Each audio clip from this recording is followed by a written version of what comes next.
Hello friend, welcome to my another video. तो इस video में बात कर रहे हैं क्वेश्चन नंबर सेकंड के बारे में। एंड तक मेरे साथ जुड़े रहना और कोई भी डाउट आए तो मेरे को कमेंट बॉक्स में आप पूछ सकते हो, ठीक है। तो सेकंड क्वेश्चन में बोल रहा है कि if two equal codes of a circle, यानी कि एक सर्कल देखा है, इसका मैंने दो इक्वल कोड लिया है, एक तो ए बी लिया है और एक सी डी लिया है। बोल रहा है इंटरसेक्ट कर रहा है किसी पॉइंट पे, तो इंटरसेक्ट कहां कर रहा है, दोनों को एम पर इंटरसेक्ट कर रहा है, ठीक है। तो क्या प्रूव कर दीजिए कि सेगमेंट ऑफ वन कोड्स, यानी कि इस वाली कोड की सेगमेंट कौन सी है, सी एम और M D, equal to the corresponding segment of the कोड। तो इसकी करस्पॉन्डिंग क्या होगी, ए एम और एम बी, ठीक है। यानी सी एम का करस्पॉन्डेंस हो गया एम ए और एम बी का करस्पॉन्डेंट हो गया एम डी, ठीक है। ये मेरे को प्रूव करना है, ठीक है। तो स्टार्ट कर रहा हूं क्या मैं सॉल्यूशन, ठीक है। अभी क्या है गिवन में बोल दिया उसने, क्या बोल दिया गिवन में, ए बी यानी कि code A B is equal to code C D, ठीक है बेटा। And intersect at point M, M पर क्या करेंगे, इंटरसेक्ट करेंगे, ठीक है, of circle with centre O. समझ में आएगी नहीं है, ठीक है। अब यहाँ पे मैंने कुछ कंस्ट्रक्शन भी किया था, तो कंस्ट्रक्शन किया था। कंस्ट्रक्शन में क्या करा बेटा, ड्रॉ अ परपेंडिकुलर, ठीक है, ओ ई ऑन सी डी। मैंने क्या करा है, एक परपेंडिकुलर ड्रॉ करा है, ओ ई किस पर, सी डी पर, एंड ओ है परपेंडिकुलर ऑन किस पर, ए बी पर, ठीक है। इसे लिख लो ऐसे, O E perpendicular on C D, ठीक है। ये कंस्ट्रक्शन किया था, ठीक है। और क्या करा है, ज्वाइन किया है, ज्वाइन ओ एम, ठीक है। ये हो गया बेटा कंस्ट्रक्शन। अब टू प्रूफ में क्या करना है, टू प्रूफ में क्या करना है, ये सी डी यानी कि सी एम अपॉन क्या करना, A M is equal to क्या करना बेटा, M D upon M B, यानी कि सी एम ए एम के करस्पॉन्डेंस है और एम डी एम बी के करस्पॉन्डेंस है, ठीक है। ऐसे करना है, ठीक है।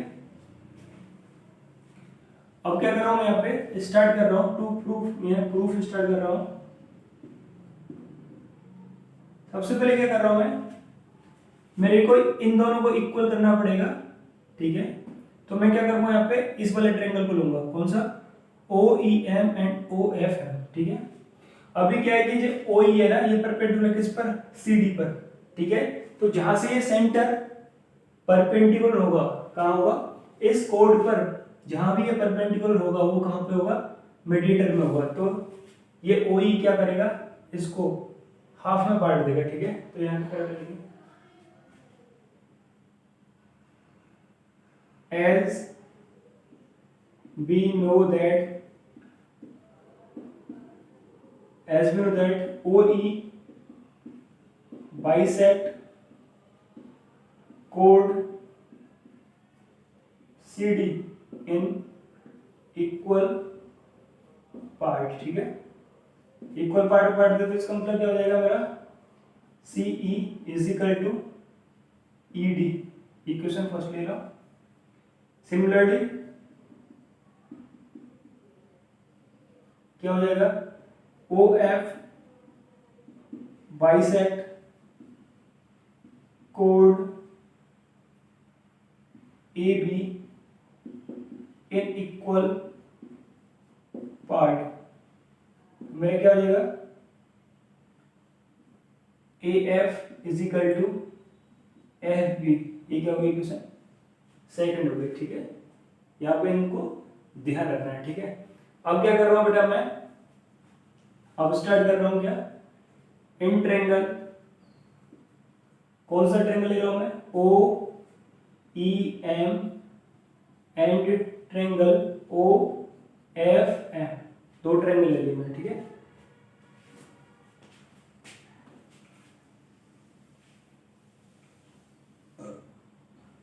तो यहाँ पे क्या हो गया, सबसे पहले तो O E is equal to O F होगा। ये क्यों होगा, distance from centre to equal कोड आर इक्वल,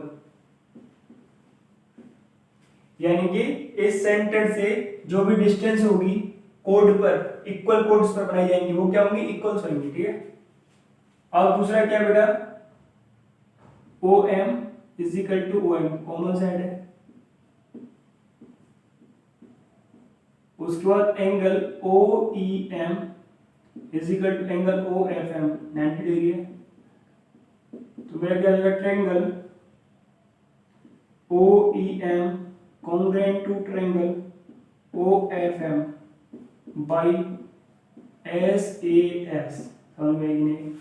अब मेरा क्या हो जाएगा, E M is equal to F M by C P C T. ठीक है, कोई दिक्कत नहीं होना चाहिए आता। अब हमें क्या गिवन रखा था बेटा, हमें गिवन रखा है कि ए बी जो कोड है वो बराबर है किसके, सी डी के। ये क्या था, गिवन रखा था। ठीक है, मैं इसे क्या मान लेता हूँ, क्वेश्चन 4 मान लेता हूँ। ठीक है, अभी मेरे को यहाँ पे एक चीज पता चला कि जैसे मैंने आपको बताया, यहाँ पे एक्सप्लेन भी कर रखा है कि ए बी कोड में क्या है, ए एफ बराबर है किसके, एफ बी के। ठीक है, और इस सी डी कोड में जो सी है वो बराबर है किसके, ई डी के।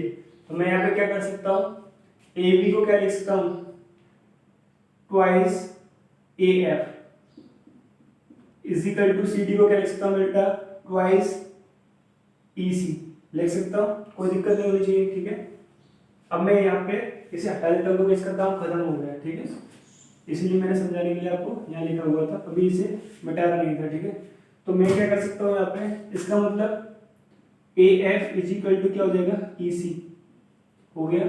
ठीक है, जो ए एफ है वो बराबर है किसके, ई सी के। ठीक है, इसलिए इक्वेशन ले रहा हूँ बेटा 5th।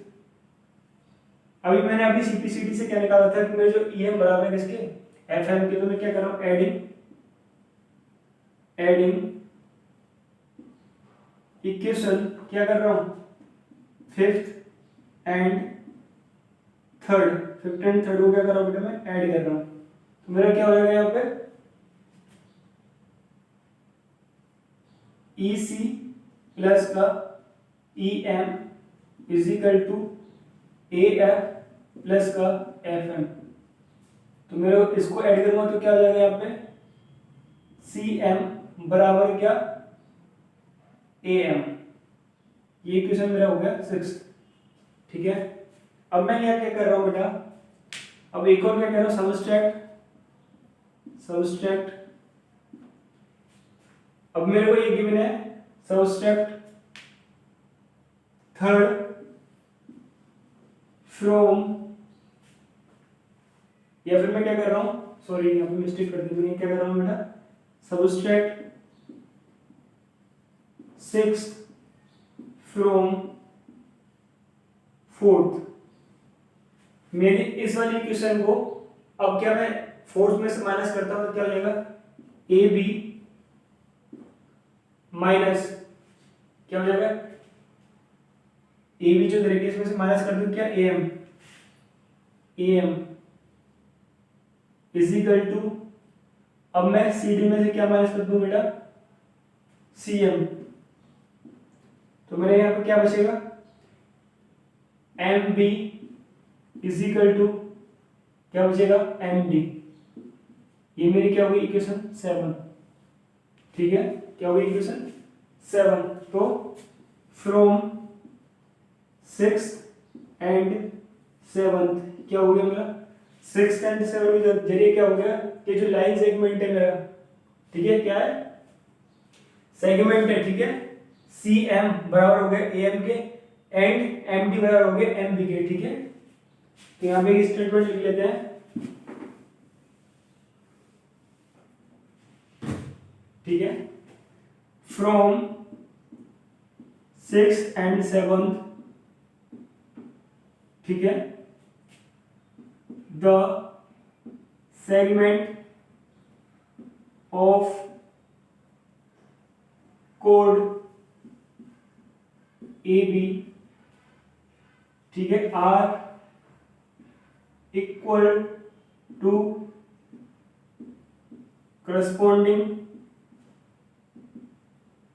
Segment C D,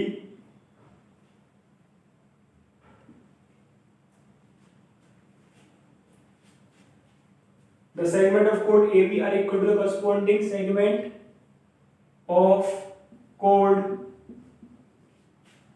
CD are equal, hence proved। ठीक है, आपको ये क्वेश्चन समझ में आया होगा, नहीं आया तो आप मेरे कमेंट बॉक्स में इसमें कोई भी डाउट हो वो पूछ सकते हो। ठीक है, मिलते हैं नेक्स्ट वीडियो में।